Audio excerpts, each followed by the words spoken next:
Ide Benny.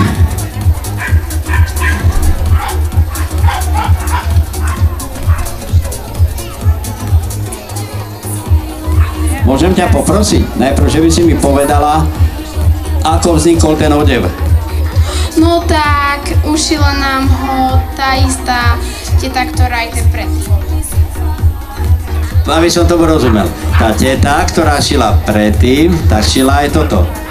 Aha, no dobre. Takže šikovné ruky tam sú, nejaký materiál a je z toho takýto pekný odev a to je tiež asi aj do dažďa. Áno. Do dažďa, do snehu. Dobre, no a čo nám ešte ukážete? S Benim.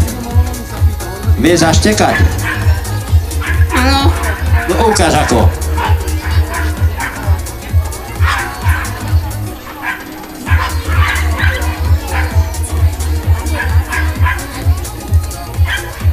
No vie pekne sadnúť. Štekať sa mu nechce, asi som mu sympatický. Dobre, takže ideme ďalej.